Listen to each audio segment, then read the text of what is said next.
পৃথিবীর নেতা জনাবে মুহাম্মদ রাসূলুল্লাহ সাল্লাল্লাহু তাআলা আলাইহি ওয়াসাল্লাম। এই দরদে নবী আমার রাত্রিবেলায় ওনার দাদা আব্দুল মুত্তালিবের গলা ধরে বাবজি শুয়েছিলেন। ভোরবেলায় বিশ্ব নবীজি কখন বিছানা থেকে উঠে গিয়েছেন আব্দুল মুত্তালিব তিনি জানেন না। ঘুম থেকে জাগার পর রসুলকে বাবজি বিছানায় খুঁজে দেখেন রাসূলুল্লাহ বিছানায় শুয়ে নাই। বাড়ির চারিদিকে লক্ষ্য করে দেখলেন কেউ নবীজিকে দেখতে পায় নাই। সকালবেলায় আব্দুল মুত্তালিব কাবা শরীফের কাছে গিয়ে দেখেন বাবা 6 বছরের বাপ যে বিশ্ব নবী নয় 8 বছরের নবী জনাবে মুহাম্মদ রাসূলুল্লাহ সাল্লাল্লাহু তাআলা আলাইহি ওয়াসাল্লাম নবী আমার ওই পাথরখানা হাত দিয়ে দাঁড়িয়ে আছেন। বলুন সুবহানাল্লাহ। মক্কার 4টে বড় বড় নেতা তাদের ঘুম ভেঙেছে। ওরা সবাই বলে তাড়াতাড়ি ধরে চল না হলে আমরা পাবো না। সবাই গিয়ে বাবজি দেখছেন রাসূলুল্লাহ পাথরে হাত দিয়ে দাঁড়িয়ে। মক্কার লোকেরা নেতারা 4 জোড়া নেতায় চুপচাপ দাঁড়িয়ে। নবী বললেন ভাই বলুন কে এই পাথরটা সরাবে? ওরা বলল কথা অনুযায়ী তুমি তো পাচ্ছ, তুমি হক দাও, যে আগে আসবে সেই পাবে বলেছিলেন। আমার বিশ্ব নবী বললেন তাহলে আপনারা ওখানে বসুন। 4 জনা বসে পড়লেন। নবীজির দাদা আব্দুল মুত্তালিব তিনি আশ্চর্য হয়ে গেলেন যে 8 বছরের ছেলে নাতি আমার, আমিও জানতে পারি নাই কখন উঠে এসেছে এখানে। আমার রাসূলুল্লাহ বললেন দাদা ওই চাদরটা নিয়ে এসে, চাদর একটা নিয়ে এসে চাদর ওপরে তারা বিশ্ব নবী আর বিশ্ব নবীর দাদা দুজনাই পাথরটাকে তুলে নিয়ে গিয়ে ওখানে বসালেন চাদরের ওপরে। বসানোর পরে রহমতের নবী 4 নেতাকে ডেকে বললেন চাচা এবার আপনারা আসুন। আপনারা এসে 4 জনায় 4 দিকে আর চাদর ধরুন, ধরে 4 দিকে আর চাদরের কোনা ধরে আপনারা ওই জায়গায় যেখানে ছিল সেখানে রাখেন। এরা 4 জনায় বাবজি নিয়ে এসে বাবজি রেখে দেওয়ার পরে রাসূলুল্লাহকে কাঁধে তুলে নিল।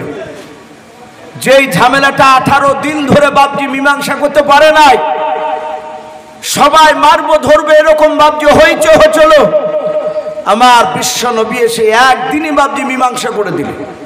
4 জনে আনন্দ পেলে। লোকেরা সবাই বলা বলি করতে লাগলো এই ছেলেটা নিশ্চয় কোনো দামি বাচ্চা হবে। তখনও নবী তা মানুষ জানে না। এবার লোকেরা বলা বলি করতে লাগলো ভাই আব্দুল মুত্তালিবের ছেলে জন্ম নিয়েছে কবে গো? তখন তোর বাপজি এখনকার মতন খাতা কলমে লিখে রাখতো না। সে সময় মানুষ তো বেশিরভাগ মূর্খ ছিল। আজ থেকে বাপজি এই যে সব বয়স্ক যে বাপজিরা আছে, এই যে এনআরসি হবে হবে বলে বাপজি যে প্রচার শুরু হয়েছে, আবার এখন অনেকে বাপজির জন্ম সার্টিফিকেট খুঁজছে। কেউ বলছে যে তার মাকে যে মা আমার জন্ম হয়েছে কবে তুমি বলতে পারবা? বলে না বাবা আমার ওসব মনে না। 100টা লোকের মধ্যে 95 জনাই বলছে জানিনি তার জন্মদাতা বাপ জন্ম দুঃখিন মা বলতে পারছে না, আমার মা তাও বলতে পারছে না। কিন্তু বর্তমান বাপ যে এখন পড়া না জানলো, তার ছেলে জন্ম নিলে খাতা কলম নিয়ে যে পাশের বাড়ির যারা পড়া জানে তাকে যে বলছে ভাই লিখতো রে আমার ছেলে অমুক গতকালকে এতটা সময় হয়েছে। এমনকি ছেলে হাঁটতে শিখলো বাপজি সেটাও লিখে রাখছে। কিন্তু সেই সময় তো বাপজার লেখালেখির ব্যাপারটা ছিল না। বেশিরভাগ লোক বাপজি অশিক্ষিত ছিল। তাই রাসূলুল্লাহর বাপজির জন্মের ব্যাপারে জিজ্ঞাসা শুরু হলো যে কবে জন্ম নিয়েছে? তখন কেউ বলছে 6 তারিখে রবিউল আউয়াল মাসে, কেউ বলেছেন 11 তারিখ, কেউ বলেছেন 12 তারিখ, কেউ বলেছেন 17 তারিখ। এই 4টে বাপজি রেওয়াত এসেছে একতলা।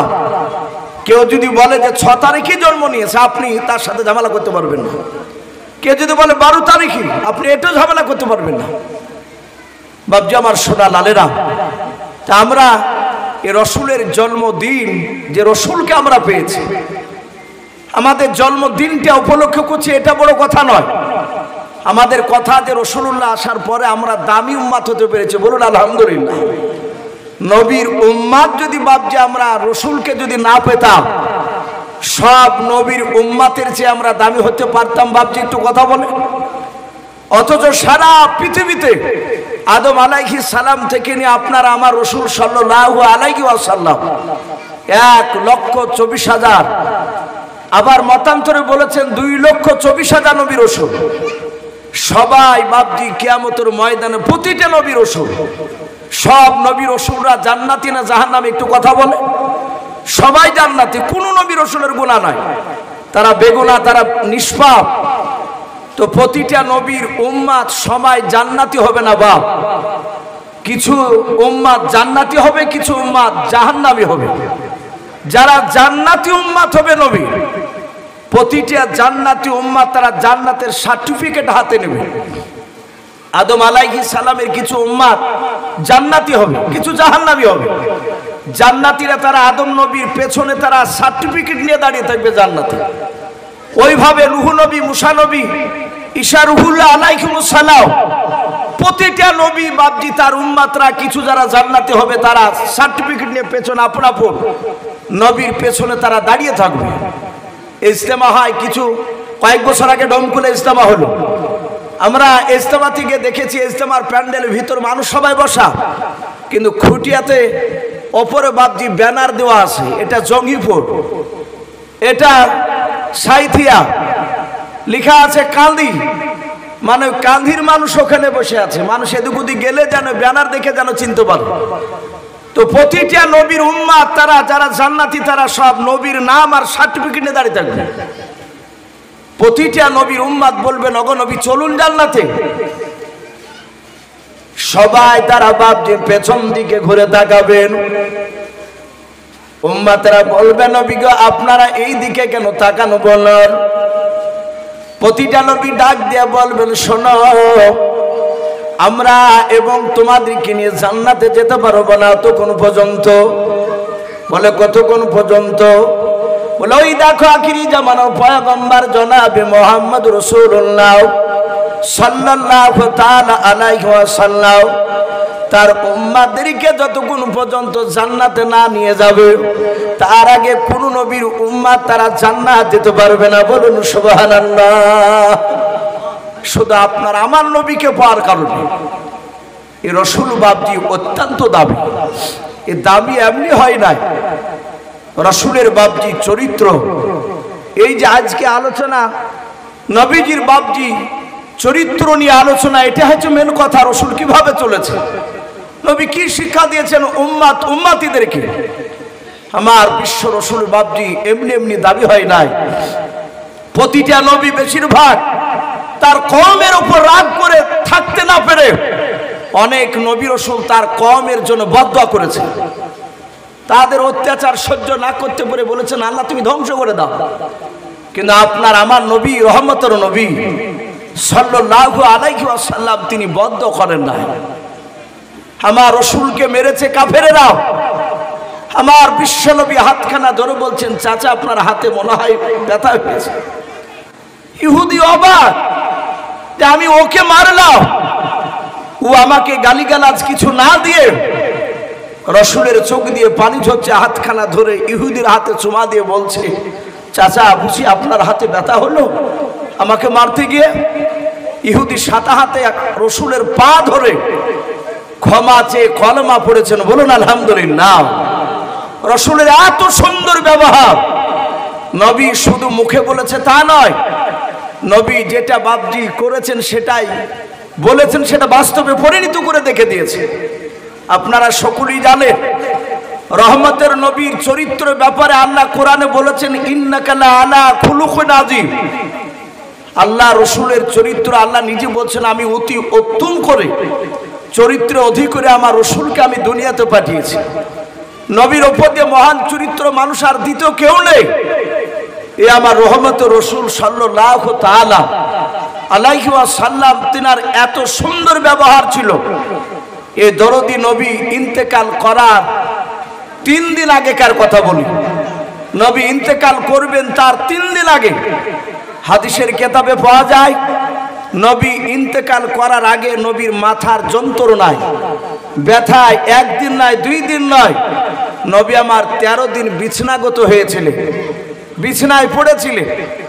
রাসূল জিন্দা অবস্থায় মৃত্যুর আগে নবী 17 ওয়াক্তের ফরজ নামাজ, এই যে এশার নামাজ আমরা পড়লাম এক ওয়াক্ত, ফজর আর এক ওয়াক্ত, জোহর আর এক ওয়াক্ত, এইভাবে নবী আমার জিন্দা অবস্থায় 17 ওয়াক্তের ফরজ নামাজে রাসূল তিনি ইমামতি করতে পারেননি।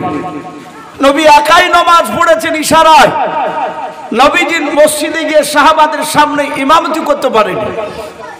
আর সাহাবারা জানতেন রাসূলকে পেছন করে ইমামতি করার যোগ্য আমাদের কারণে। হাদিসের কিতাবে পাওয়া যায় নবীজির বাপজি মাথার যন্ত্রণা যখন খুবই বেশি হয়ে গেল, সাহাবায়ে কেরামরা তারা নামাজের টাইমের আগে নয়, শুধু আজান শুনলে হাইয়া আলা সালাহ, সাহাবা মুয়াজ্জিন আজান দিলে যে যেখানেই সাহাবারা থাকতেন দৌড়াতেন নামাজের জন্য।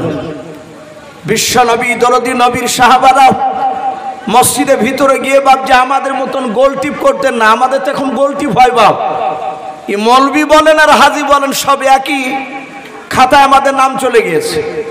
ওই ইমাম সাহেবকে দেখা যাচ্ছে বাপজি ওই মসজিদের বারান্দায় কিংবা মসজিদের ভিতরে বাপজি দেখা যায় একটা ফ্যান চালিয়ে দিয়ে 8-9টা লোক নিয়ে গল্প চলছে। যদি আবার বলা হয়েছে যে ভাই গল্প করছেন, বলে গল্প করছি না তো, এমনি কথা গাছ। একটা মানুষ তহজুনায় এক জায়গায় বসলে 5টা কথা ভালো বলতে গিয়ে আরেকটা কথা বাড়তি ফজল চলে আসে। সাহাবারা গল্প করতেন না, নামাজের টাইমের আজান শুনি তারা গিয়ে প্রথম কাতার ভর্তি করতেন। বলুন আলহামদুলিল্লাহ। তারা রাসূলের সুন্নাতকে মানতে, সামি'না ওয়া আতা'না, সাহাবারা রাসূলের কথা কান দিয়ে শুনতে আর সেটাই সাথে সাথে আমলে পরিণত করতেন। বলুন আলহামদুলিল্লাহ। ওরা সামনে কাতার, দ্বিতীয় কাতার এইভাবে বাপজি পূরণ করে বসতে। রাসূলের মসজিদে নববী আর নবীজির ঘর পাশাপাশি, একটা দেওয়ালে দরজায়, দরজার এদিকে রাসূলের ঘর আর ওইদিকে দরজা খুলে চলে গেলে বাপজি মসজিদে নববী। আমার বিশ্ব নবী রহমতের নবী সাহাবায়ে কেরামরা জামাতে দাঁড়াতেন আর রাসূলের টাইম হলে ঠিক দরজা খুলে নামাজ পড়তে চলে যেতেন হুজরাখানা থেকে। সাহাবায়ে কেরাম সকলেই বসা, আসরের নামাজের সময় টাইম পার হতে চলেছে। একটা টাইম ছিল যে এই টাইমে নামাজ পড়বে তারা, টাইম বেশ পার হতে চলল, নবী কেন আসে না? সব সাহাবারা নবীজির দরজার কাছে গিয়ে সালাম দিলেন, আসসালামু আলাইকা ইয়া রাসূলুল্লাহ। নবীজি দরজায় গিয়ে চিৎকার করে ইয়া নবী রাসূলুল্লাহ, ওগো আল্লাহ রাসূল, ওগো নবী, এই বলে ডাকলে বেয়াদবি হতো। তা নবী দরজার গুড়িতে গিয়ে তারা সালাম দিয়েছেন, আসসালামু আলাইকা ইয়া রাসূলুল্লাহ। নবীজি সালামের উত্তরটা দিলেন। রহমতের নবী, দরদ নবী জনাবে মুহাম্মদ রাসূলুল্লাহ সাল্লাল্লাহু তাআলা আলাইহি ওয়াসাল্লাম বিশ্ব নবী বললেন, আয়েশা দরজাটা একটু খুলে দাও। আয়েশা রাদিয়াল্লাহু তাআলা আনহা দরজা খানা বাপজি খুলে দিলেন। নবী বলেন, আয়েশা একটু তুমি আড়ালে চলে যাও। আড়ালে চলে গেলেন। নবী আমার একা শুয়ে আছেন, সাহাবারা বাপজি নবীর কাছে আসলেন। আল্লাহর নবীজিকে ডাক দিয়ে বলেন, ইয়া রাসূলুল্লাহ, ইয়া হাবিবাল্লাহ, নামাজের টাইম পার হতে চলো, নবী আপনি কেন ইমামতি করতে যান নাই? নবীজির পাশে ডান পাশে বাপজি মুরব্বী সাহাবা আবু বকর তিনি বাপজি বসে আছেন। ফ্যাল ফ্যাল করে নবীজির বাপজি চেহারার দিকে চেয়ে আবু বকর নবীর হাতখানা বাপজি ধরে নাড়তেছেন। আল্লাহর দরদি নবীর চোখের খোলা দিয়ে বাপজি ঝরঝর করে পানি ঝরে। আমার আবু বকর নবীজির কান্না দিকে বাপজি আবু বকর আর থাকতে পারেন না। আবু বকর তিনি কান্না শুরু করে দিলেন। নবী বলেন, আবু বকর তুমি কান্না করেছে কেন? বলো রে আবু বকর। আবু বকর ডাক দিয়ে বলেন, নবীজি মনে হয় আপনি কোনো ব্যথায় ব্যথিত হয়ে আছেন। নবী গো, আপনার চোখের পানি আমি আবু বকর সহ্য করতে পারি না। আল্লাহর নবী নিজ হাতে আবু বকরের বাপজি চোখের পানিটা বাপজি মুছাছেন আর বলেন, ওরে আবু বকর আমি আসরের নামাজ আজকে আমি ইমামতি করতে পারবো না। আবু বকর যাও সাহাবারা তোমরা আসরের নামাজটা তোমরা পড়ে নাও। হযরতে উমর ফারুক রাদিয়াল্লাহু তাআলা আনহু বাবা নবীজির বাম পাশে ছিলেন। আস্তে করে বাপজি আওয়াজ দিয়ে বলেন, নবী গো আপনি যাবেন না? বলে না। নবীজির সাহাবা উমর ডাক দিয়ে বলেন, নবী তাহলে আপনি একটু বলে দেন আসরের নামাজের ইমামতি কে করবেন একটু বলুন। আল্লাহর দরদি নবী আমার আস্তে করে বলেন, ওগো সাহাবা উমর শুনে নাও, আজকে মসজিদের আসরের ফরজ নামাজের ইমামতি করবেন আবু বকর। হযরতে আবু বকর বাপজা আরো কান্নার বাপজা আপনার আওয়াজ বানিয়ে দিলেন। হযরতে আলী মুরতুজা রাদিয়াল্লাহু তাআলা আনহু নবীজির হাত দুখানা ধরে ডাক দিয়ে বলছেন, নবী গো আপনি আবু বকরের নামটা করেন না, আবু বকরের দিলটা নরম, এত নরম সাহাবা। আবু বকর হয়তো ইমামতি করতে গিয়ে আবু বকর হয়তো বেহুশ হয়ে পড়ে যাবেন। নবী গো আপনার কান্না দেখে দেখুন সব সাহাবার আগে আবু বকর কান্না করতেছে। ওগো আল্লাহর নবী যে আপনি ওমরকে অনুমতি দেন, ওমর ইমামতি করবে, ওমরের দিলটা শক্ত। আল্লাহর নবী বলেন, রে আলী তুমি আমার কলিজার টুকরা বিটি মা ফাতেমা জোহরা রাদিয়াল্লাহু তাআলা আনহার সাথে আমি তোমার বিয়ে দিয়েছি। ওরে আলী তুমি আমার জামাই।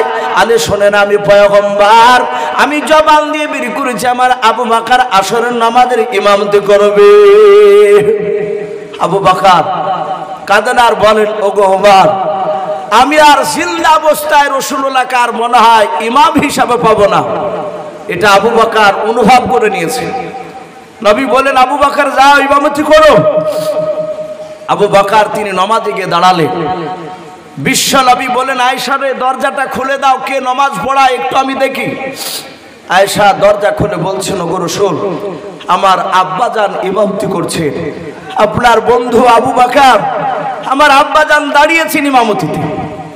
আমার বিশ্ব নবী বললেন, ভালো করেছে। এইভাবে নবীজির জীবদ্দশায় নবী জিন্দা অবস্থায় ইন্তেকাল করার আগে রাসূলের বন্ধু আবু বকর তিনি 17 ওয়াক্তের ফরজ নামাজের ইমামতি করেছিলেন।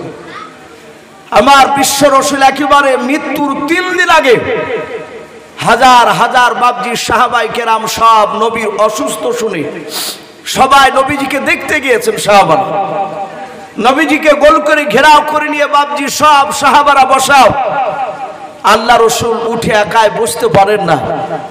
দরদে নবী, রহমতের নবী আমার বিশ্ব নবীজি সেই জায়গায় সাহাবায়ে কেরামরা সকলকে বাপজি দেখলেন। নবী আমার নবীজি হাত দুখানা এইভাবে উঁচু করলেন, ডাক দিয়ে বলেন, ওগো আমার সাহাবা আলী আর ওসমান গনি রাদিয়াল্লাহু তাআলা আনহু শোনাও।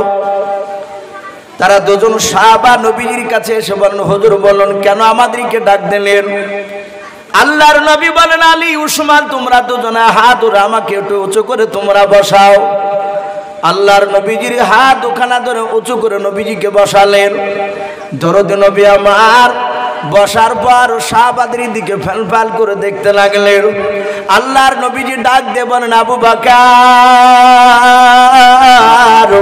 তুমি কোথায় আছো? তোমার হাত ওখানে আমাকে ধরতে দাও। হযরতে আবু বকর সিদ্দিক রাদিয়াল্লাহু তাআলা আনহু নবীজির হাত দুখানা ধরার পর ডাক দিয়ে বলেন, নবী গো আপনার সাহাব আবু বকর আমি তো দাঁড়িয়ে।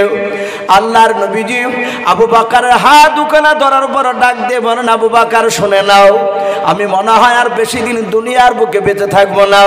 ওরে আবু বকর 1 2 3 4 করে আমার 63 বছর হতে চলল। আবু বকর শুনে নাও, আমার হাতের দ্বারাই এবং জবানের দ্বারাই পায়ের দ্বারাই আবু বকর রে যদি তুমি ব্যথা পেয়ে থাকো কোনোদিন হয় তুমি আজকে প্রকাশ মজলিসে শুনে নাও। হাজার হাজার সাহাবার সামনে হয় তুমি আমাকে মাফ করে দাও, নতুবা তার প্রতিশোধ বদলা তুমি নিয়ে নাও। বলুন সুবহানাল্লাহ। সারা পৃথিবীর শ্রেষ্ঠ নবী আবু বকরের হাতখানা ধরে বাপজি নবীজির বন্ধু আবু বকর ক্ষমা চাইছে। হযরতে আবু বকর বিশ্ব নবীকে এত ভালোবাসতেন। আচ্ছা বলেন বিশ্ব নবীর কি বাপজি গুনাহ আছে? একটু কথা বল। নবীজির গুনাহ নেই। মা আয়েশা সিদ্দিকা রাদিয়াল্লাহু তাআলা আনহা তিনি বলেন, আমি নবীর মুখে শুনেছি নবীর ডান দিকে আর বাম দিকে আর সামনের পেছন দিকে আর চারিদিকের গুনাহ আমার আল্লাহ নবীকে মাফ করে দিয়েছেন। বলুন আলহামদুলিল্লাহ। অথচ নবীর গুনাহ নেই। সেই নবী সারা রাত বাপজি নামাজে দাঁড়াতে, নফল নামাজ, সারা রাত নামাজ পড়তে। মাঝে মাঝে আয়েশা বলতেন, ওগো নবী আপনার গুনাহ নাই, আপনি এত লম্বা করে কেন নামাজ পড়ে? আপনার পা দুখানা মাঝে মাঝে ফুলে যায়। রাসূলুল্লাহ বলতেন, আয়েশা রে, যে আল্লাহ আমার জীবনের গুনাহ ক্ষমা করে দিয়েছে তার কি শুকরিয়া আদায় করব না? বলুন সুবহানাল্লাহ। নবীজি শুকরিয়া আদায় করতে গিয়ে পা ফুলে ফেলতে। আজ আমরা ফরজ নামাজটা অনেকে তো পড়িই না, আবার যদিও পড়ি তো নফল নামাজগুলো বাপজি আমরা অনেকেই পড়ি না, অনেকেই পড়ে না। এরা আবার দাবি করছে যারা নফল নামাজ পড়ে না তারা আবার দাবি করছে যে সৌদিতে তো নফল পড়ে না, ওখানকার লোকেরা সৌদির সঙ্গে তুলনা করছে ওখানে। এতটুকু মনে রাখবেন, আপনার মসজিদে 1 রাকাত নামাজ পড়লে জামাতে আপনি 27টা নেকি পাবেন। মক্কা নগরে বাপজি কাবাতে যদি কেউ 1 রাকাত নামাজ পড়ে 70 লক্ষর উপরে নেকি আছে। জোরে বলুন সুবহানাল্লাহ।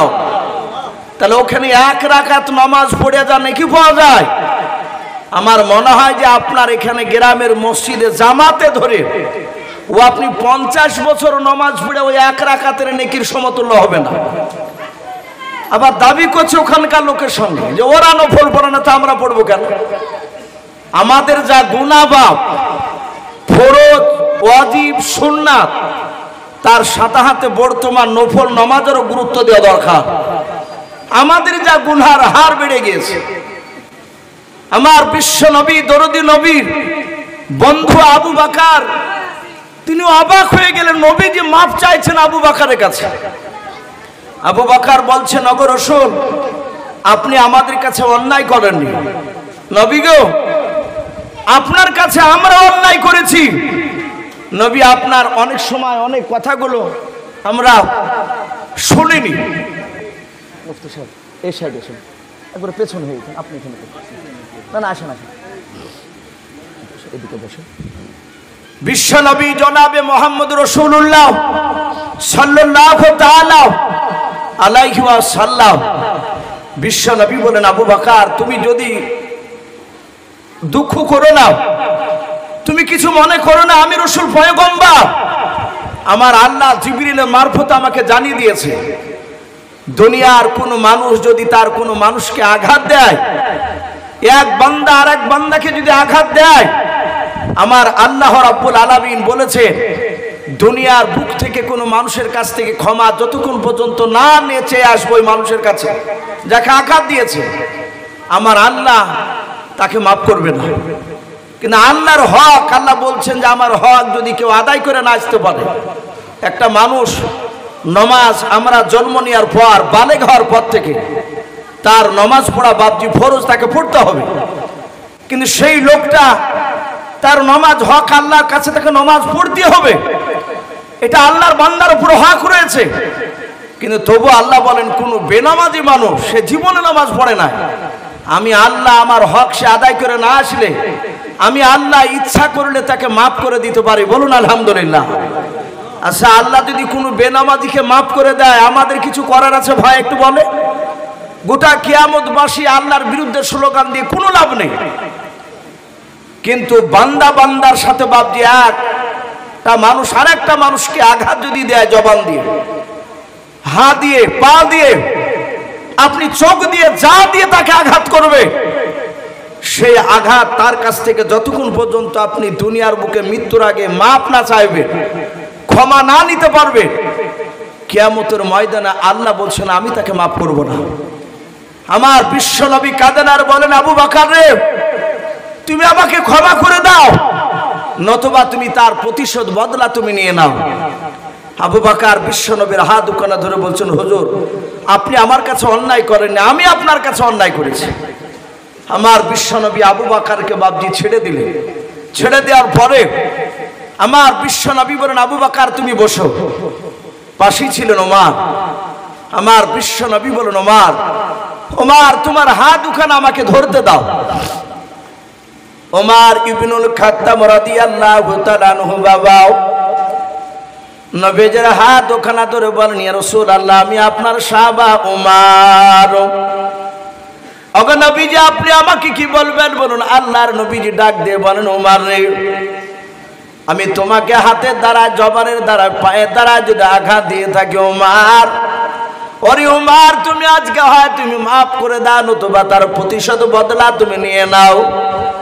হযরত ওমর ফারুক রাদিয়াল্লাহু তাআলা আনহু বাবা আল্লাহর নবীজির হাত দুখানা বাবজি ছেড়ে দিয়ে নবীর পা দুখানা বাবজি পাজা মেরে জোরে ধরলেন, কাঁদেন আর বলেন, নবীজি চরম বেয়াদবি করে ফেলেছে নবী গাও।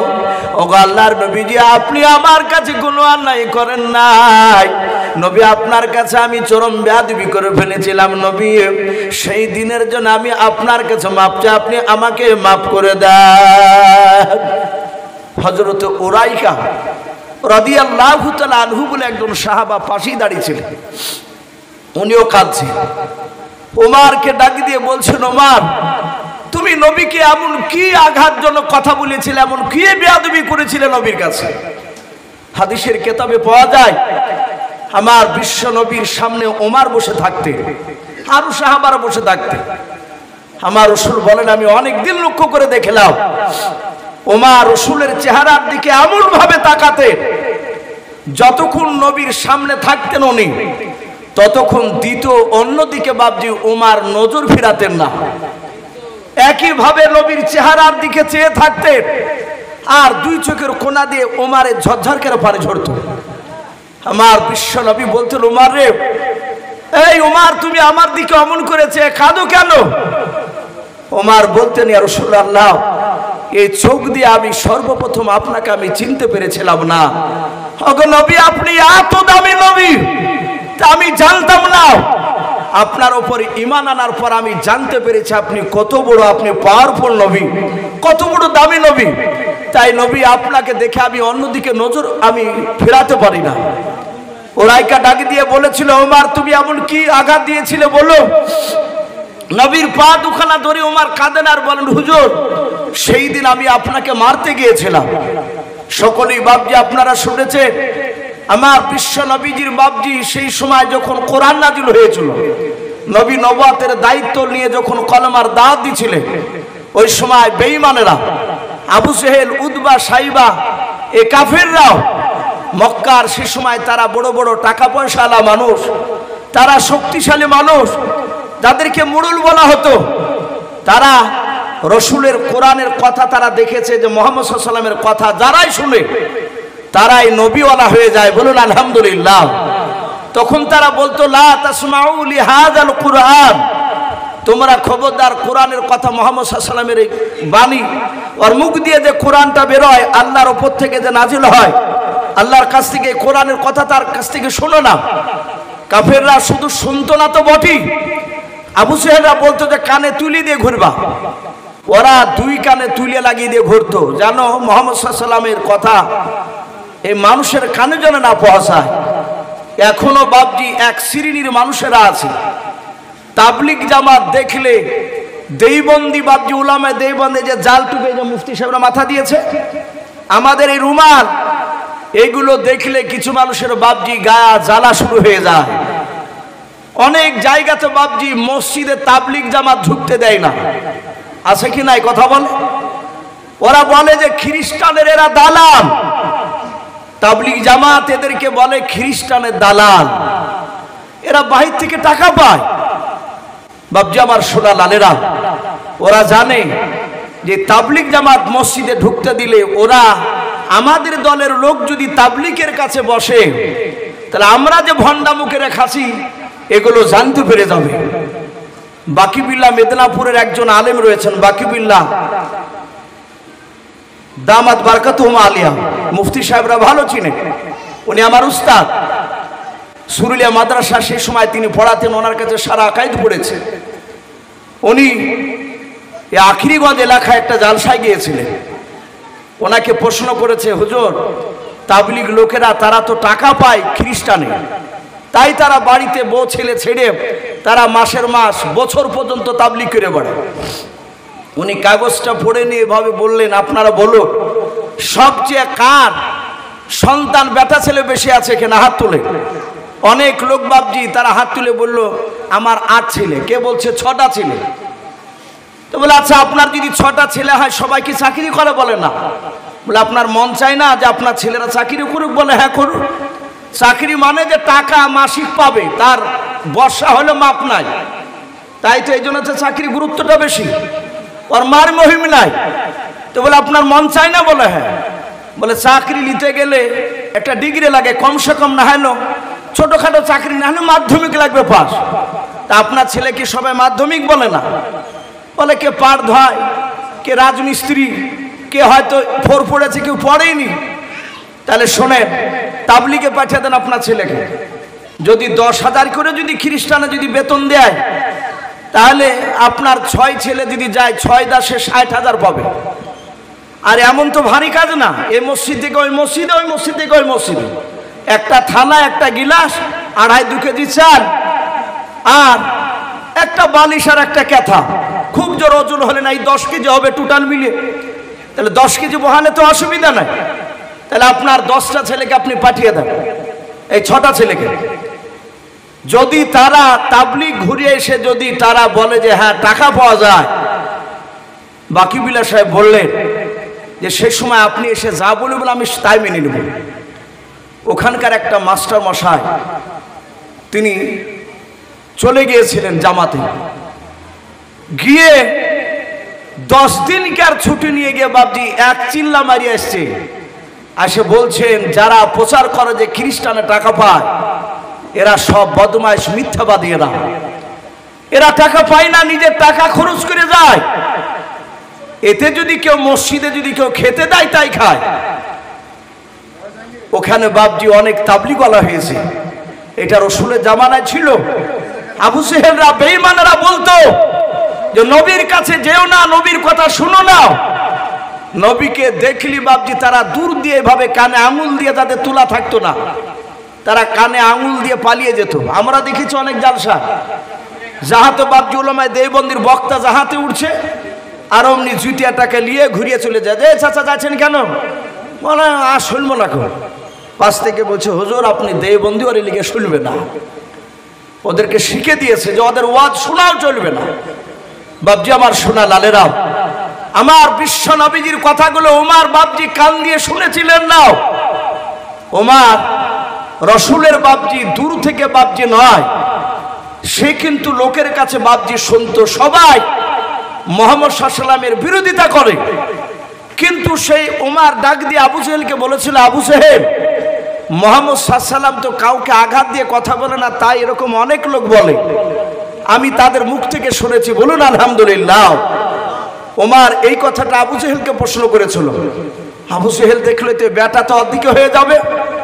তো বেঈমান আবু জেহেল অনেক কৌশল করে বাপজি ওমরকে হাতে রেখেছিল। সে এক নাই দুই নাই, প্রায় 12,000 বেঈমান মুশরিক কাফেরের বাচ্চারা মিটিং ডেকেছে আল্লাহ নবীর বিরুদ্ধে। সেই সভার প্রধান বক্তা ছিল বেঈমান আবু জেহেল। ওই জায়গায় দাঁড়িয়ে বাপজি আবু জেহেল বলল, কেউ আছো আব্দুল্লাহর সন্তান মুহাম্মদ সাল্লাল্লাহু আলাইহি ওয়াসাল্লামের মাথা কাটতে পারবা, নবীকে মারতে পারবা? কেউ আছো? 12,000 লোক সবাই বাপজি তাকাতাকি করছে, কেউ হাত তুলে সাহস পায় না। তারা এটাও জানতো মুহাম্মদ সাল্লাল্লাহু আলাইহি ওয়াসাল্লামকে মারা অত সহজ নয়। সঙ্গে সঙ্গে আবু জেহেলের দরবারে ওমর হাত উঁচু করে বলেছিল, আমি মারব, আমি তাকে জবাই করব। 12,000 লোক সব কাফের এইভাবে হাত তালি মেরে তাকে বাহবা দিল, আনন্দ দিল।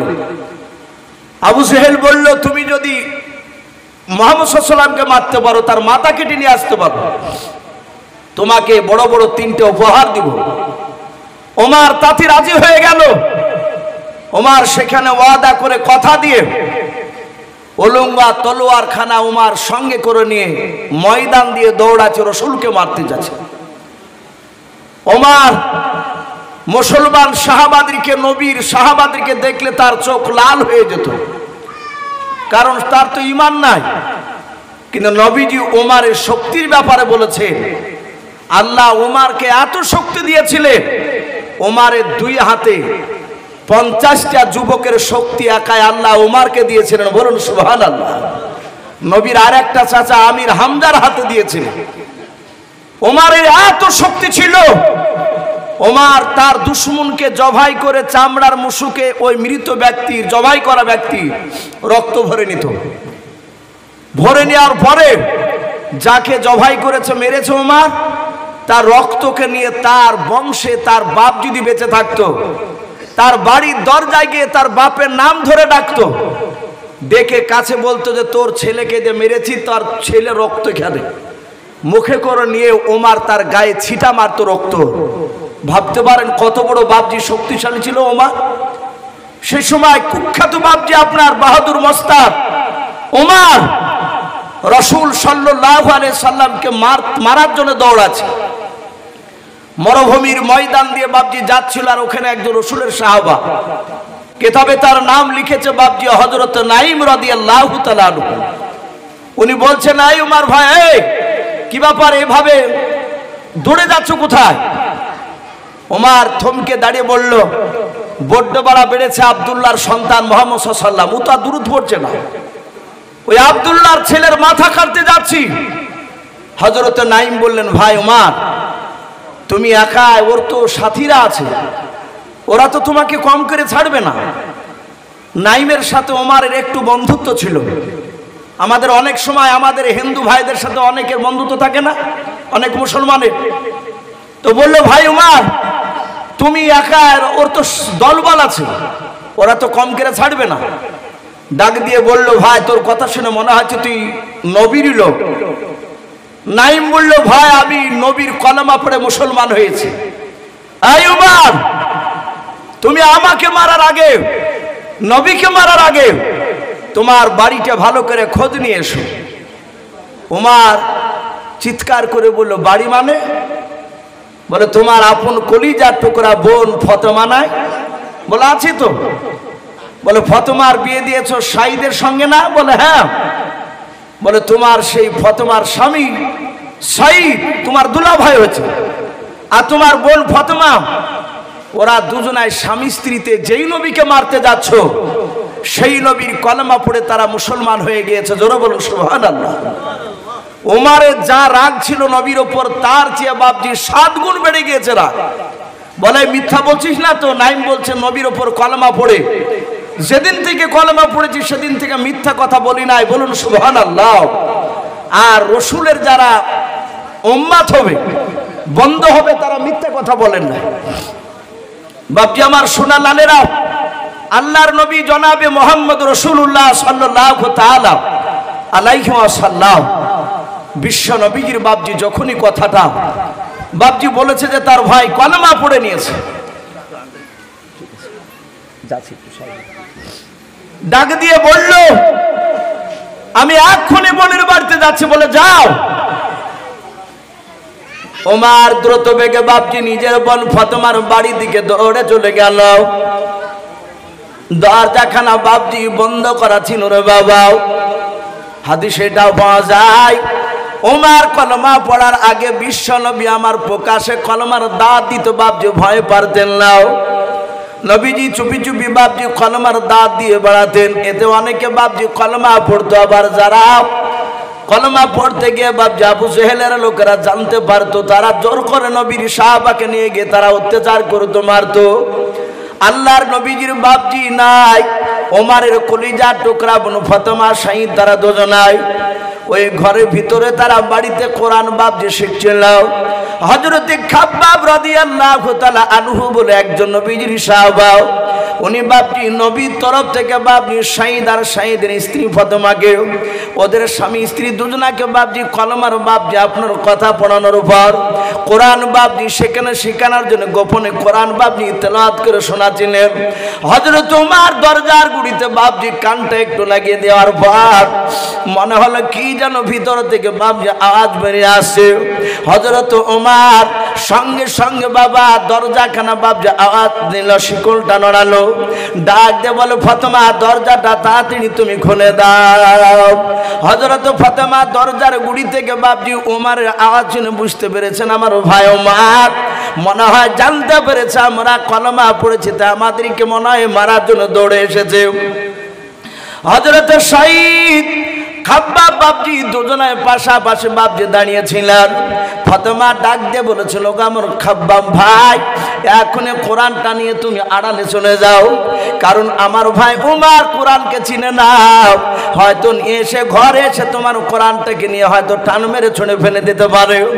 আল্লাহর নবীজির সাহাবা ওমর সেই সময় বাপজি আপনার কলমা পড়ে নাই, নবীজিকে বাপজি চিনে নাই।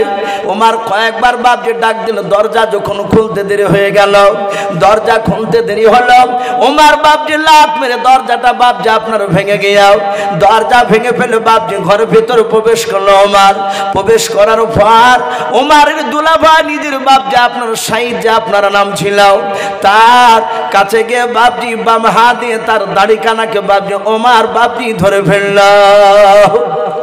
অমনি কাছে গিয়ে দাড়ি কানা ধরে বলে, এই সাইদ ভাই, শুনলাম তুমি নাকি কলমা পড়েছো। যারা ইমানদার হয়, আল্লাহওয়ালা হয়, তারা পৃথিবীর কাউকে দেখে ভয় পায় না, একমাত্র আল্লাহকে ছাড়া। আমাদের ভয় যদি হয় কাউকে দেখে জানতে হবে যে ইমান দুর্বল আমাকে। সাইদ চিৎকার করে বলল, ভাই শুধু আমি একাই পড়েছি তা নয়, তোমার বোন ফাতেমাও কলমা পড়ে নিয়েছে। ওমর আরো রেগে গেল, দাড়িখানা বাম হাত দিয়ে ধরে টান মেরে বাপটি ঝিক্কা মেরে ফেলে দিল। সাইদ আগুনেতে উঠানে পড়ে গেল।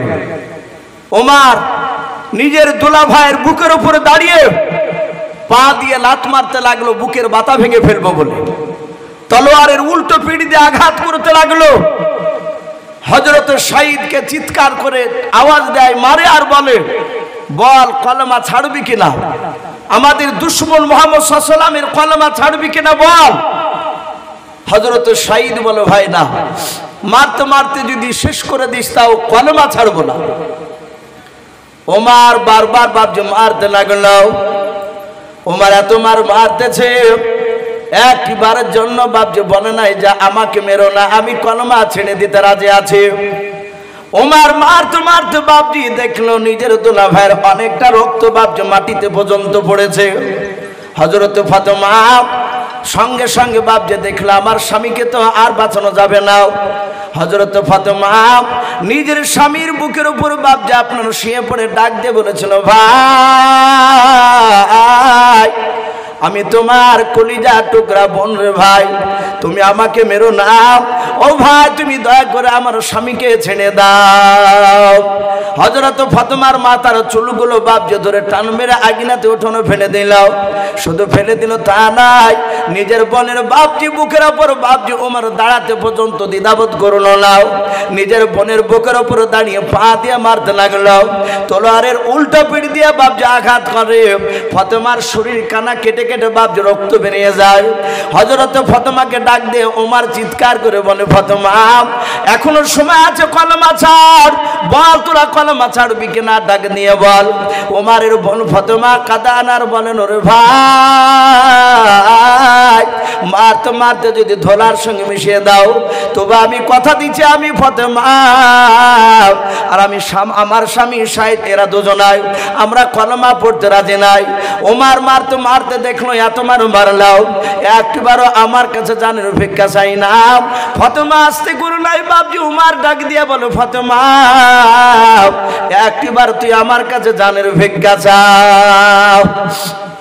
হযরত ফাতেমা ডাক দিয়া বলেন, ওগো ভাই, যেই নবীর কলমা পড়ার জন্য তুমি আমাকে মারতে যে শুনে নাও, সেই নবী আমাদেরকে শিখে দিয়েছেন মৃত্যু শুনে না যদি হয়ে যায়, শুনে নাও একমাত্র আল্লাহর কাছে ছাড়া কারোর কাছে সাহায্য চাইবে নাও।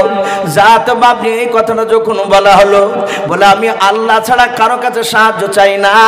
ওরে ওমর তুমি মারতে মারতে তুমি মেরে ফেলো আমাদের, তবু তোমার কাছে জানের ভিক্ষা চাই নাও। ওমর বাপজি দেখলো এত মারলাম, আমার ফাতেমা বোনকে আর সাইদ ভাইকে এমন কি জাদু করেছে সেই মুহাম্মদ সাল্লাল্লাহু ডাক দিয়ে বলেছিল, বোন ফাতেমা, আমি দরজার গুঁড়িতে এসে কানটা যখন লাগিয়েছিলাম, কে যেন পড়ছিল ইন্নী আলাল্লাহ, কে যেন কি যেন জোর দিয়ে পড়ছিলাম। হযরত ফাতেমা ডাক দিয়ে বলেন, ভাই তুমি দরজার গুঁড়িতে দাঁড়িয়ে শুনতে পেয়েছিলে? বলে হ্যাঁ, ওটা কোরআনুল কারীম পড়ছিল খাব্বাব বলে একজন সাহাবা। আমরা কোরআন শিখছিলাম। ডাক দিয়ে বলো, বোন তাড়াতাড়ি একটু পড়, একটু শুনে আমি। ডাক দিয়ে বলেন, ভাই তোমার কাছে এখন এই মুহূর্তে নিয়ে আসা হবে না। বলে কেন? বলে তুমি হয়তো কোরআনটা টান মেরে ফেলে দেবা। বলে ফেলবো না। বোনের একটু দে, আমাকে দে, আমি দেখতে দেখবো। ডাক দিয়ে বলেছিল, তোমার হাতে স্পর্শ করতে দেওয়া হবে না। বলে কেন হবে না? বলে তুমি অপবিত্র অবস্থায় আছো, তুমি নাপাক অবস্থায় আছো। বলে বোন রে তুমি দূর থেকে পড়ো, আমি একটু দূর থেকে শুনবো। খাব্বাব রাদিয়াল্লাহু তাআলা আনহু তিনি বেরিয়ে আসার উপর ডাক দিয়ে বলেন, ভাই ওমর শুনে নাও, গতকালকে নবীজির পেছনে আমি আসর নামাজ পড়েছিলাম, শুনে নাও। নবী আমার আসর নামাজ পড়ে, ওরে ওমর তোমার জন্য আর আবু জেহেলের জন্য আমার আল্লাহ কয়েকবার দোয়া করেছেন। বলুন সুবহানাল্লাহ। আমার মনে হয় তোমার দোয়াটা কবুল হয়ে গিয়েছে। হযরত ওমরের সামনে বাবজি খাব্বাব কয়েকটা বাবজি আয়াত পড়লে, কেউ বলেছেন সূরা তওবা, কেউ বলেছেন সূরা তাহা। ওমর ডাক দিয়ে বলল, বোন এত সুন্দর বাণী পালি কোথায়? বলে যেই নবীর জন্য তুমি আমাকে মারলে, সেই নবীর উপরে কোরআন নাযিল হয়েছে। ওমর বলল, বোন এখনই তাড়াতাড়ি নিয়ে চল, আমাকে নিয়ে চল, সেই নবীর কাছে গিয়ে আমি কথাগুলো শুনবো, তার মুখ থেকে আমি কথাগুলো শুনতে চাই। তার মানে বাবজি ওমর বিশ্ব নবীর কথাগুলো কান দিয়ে ভালো করে তার আগে শুনেছিলেন না। আবু জেহেল তাদেরকে শুনতে দেয়নি। যখনই বাবজি বেরিয়েছে তখনই বলেছে মুহাম্মদ সাল্লাল্লাহু আলাইহি ওয়াসাল্লামের কাছে যাব না, ওর দলের লোকেদের সাথে মিশবা না। আল্লাহ রসুলের কথা বাবজি কোরআনের কথা আল্লাহর যখনই ওমরের কানে গিয়ে ঢুকেছে, ওমর আর থাকতে পারে না। তার ভিতরকার অন্ধকার, তার দিলের ভিতরে বাবজি নূরের বাতি বাবজি আল্লাহ জ্বালিয়ে দিয়েছে। ওমর বাবজি দৌড়ে চলে গিয়েছিলেন। অনেক লম্বা ঘটনা আছে, ওদিকে আমি যাব না। আমি বলছিলাম সেই ওমর রসুলের হাতখানা ধরে বাবজি পা দুখানা জোরে ধরে বললেন, ওগো নবী আমি সেই ওমর, আপনাকে আমি চিনতে পেরেছিলাম না, আমি আপনাকে তলোয়ার নিয়ে মারতে গিয়েছিলাম। ওগো নবী সেদিন চরম বেয়াদবি করে ফেলেছিলাম, নবী আপনি আমাকে সেই দিনের জন্য ক্ষমা করে দেন। আমার বিশ্ব নবী দরদে নবী রহমতের নবী বলেন, ওমর রে আমি রসুল পয়গম্বর, আমি তোমাকে ক্ষমা করে দিয়েছি। হযরত ওমর তিনি কাঁদতে লাগলেন। নবী আবার বললেন, ওগো উসমান গনি তুমি দাঁড়িয়ে যাও। এইভাবে বাবজি হাজার হাজার সাহাবা বসা, সারা পৃথিবীর শ্রেষ্ঠ নবী আমার নবী এক এক করে সাহাবার হাত ধরছেন আর ক্ষমা চাইছে। আঘাত করে থাকলে হয় মাফ করো, নাহলে প্রতিশোধ নিয়ে নাও। হযরত আবু বকর দেখলেন এইভাবে সব সাহাবার কাছে এক এক করে নবী ক্ষমা চাইবে, এটা তো বেয়াদবি হয়ে যাচ্ছে আমাদের। নবী তো কোনো অন্যায় করেনি, কারো কাছে গুনাহ করেনি, নবীজির গুনাহ নাই, নবী অন্যায় কাউকে আঘাত দেয়নি, বরঞ্চ আমরা সাহাবারাই নবীর কথা অনেক সময় শুনি না। ডাক দিয়ে আবু বকর বললেন, ওগো নবী আপনি এইভাবে এক এক করে সাহাবার কাছে ক্ষমা চাইবেন না। নবী গো আমি আবু বকর সবারই তরফ থেকে আবু বকর আমি, যেহেতু সব সাহাবা আমাকে বড় বলে মানে, ওগো রাসূল আমি আবু বকর সাহাবা প্রতিটা সাহাবার পক্ষ থেকে আমি আপনাকে মাফ করে দিলাম। ওগো নবী আপনি আমাদের সকল সাহাবাকে আপনি অন্তর থেকে মাফ করে দেন। আল্লাহর নবী বলেন, আবু বকর আমি সবাইকে মাফ করে দিলাম, তুমিও মাফ করে নে? বলে হ্যাঁ।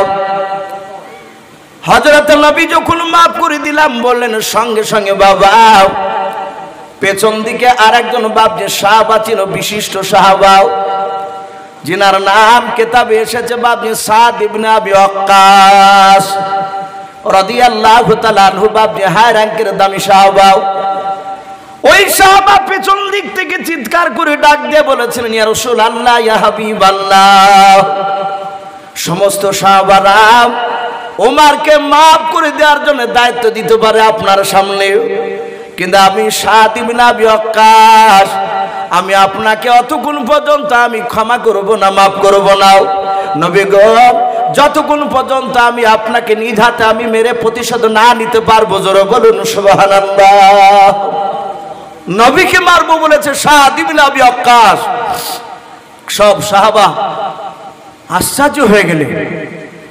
আবু বকর কাঁদেন আর বলেন, ভাই রে, নবীকে মারা তো দূরের কথা, নবীর দিকে চোখটা টেढ़া করে তাকালে ঈমান নষ্ট হয়ে যায়, আর তুই নবীকে মারবো বলছিস?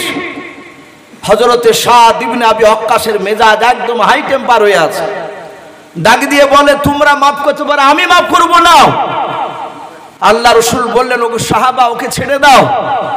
ওমর সকল সাহাবা বলছে, নবী একটু সময় দেন, ও সাহাবা হয়তো ভুল করেছে, আমরা একটু বুঝিয়ে দেখি, সে যদি ক্ষমা করে দেয়।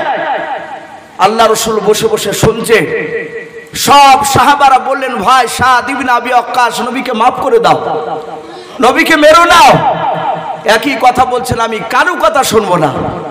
লাস্টে আবু বকর বললেন, ভাই সাদ ইবনে আবি ওয়াক্কাস, শুনে নাও, আমরা যতগুলো সাহাবা আছি সব সাহাবারা আমরা যা একটু ভালো কাজ করেছি, আল্লাহ যদি তার বিনিময়ে যদি নেকি দান করে, আমাদের সকল সাহাবারা আমাদের তরফ থেকে সব নেকিগুলো তোমাকে দান করে দিচ্ছি, ভাই তার বিনিময়ে রাসূলকে মাফ করে দাও। সাদ ইবনে আবি ওয়াক্কাস বলল, আমি নিব না, আমি ক্ষমা করব না, আমি রাসূলকে মারবই।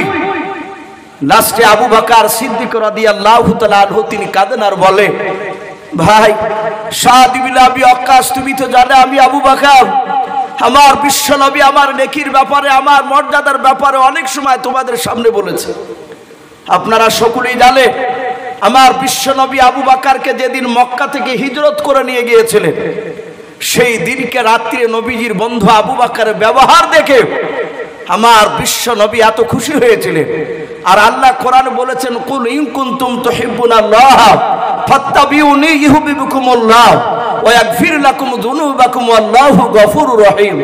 আমার আল্লাহ বলেছেন, হে রাসূল আপনি বলুন, আমার সান্নিধ্য লাভ করতে হলে, আমার জান্নাত নিতে হলে, ফাত্তাবিউনি, হে রাসূল আপনার জন্য ইত্তেবা অনুসরণ করে যেন চলে।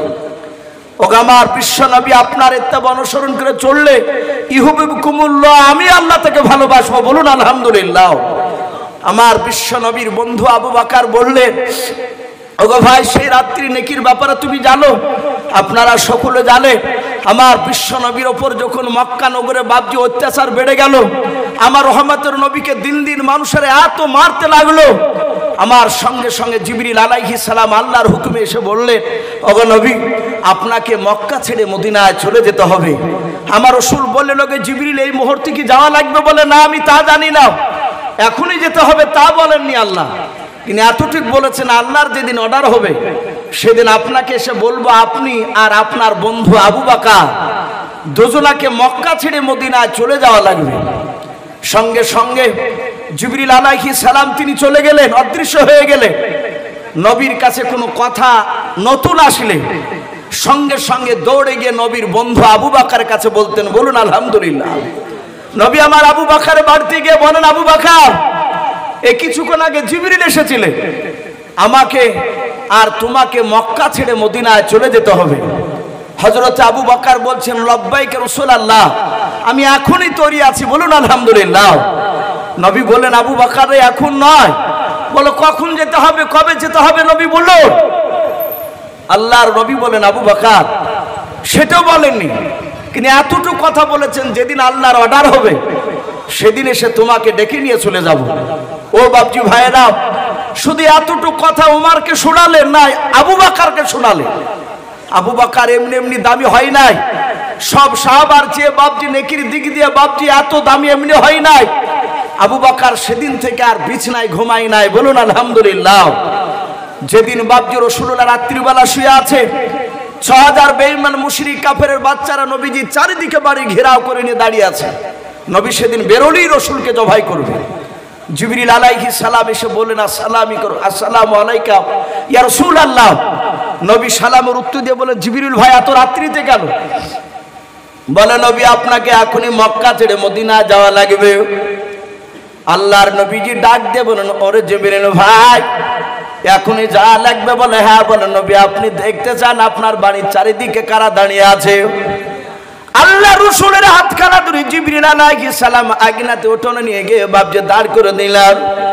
বলে, নবী আপনি চারিদিকে তাকে দেখুন। নবীজি তাকে দেখলেন, ৬০০০ বেঈমান মুশরিক কাফেরের বাচ্চারাও নবীর চারিদিকে গোল করে বাপজি ঘেরাও করে নিয়ে দাঁড়িয়ে আছে। নবী বলেন জিবরিল ভাই এখন আমি কেমন করে এখান থেকে বেরিয়ে যাব তুমি বলে দাও। বলে নবী চিন্তা করবেন না, আপনাকে বেরিয়ে দেওয়ার ব্যবস্থা আল্লাহ করে দেবেন, আমাকে পাঠিয়েছে আপনাকে বের করে দেওয়ার জন্য।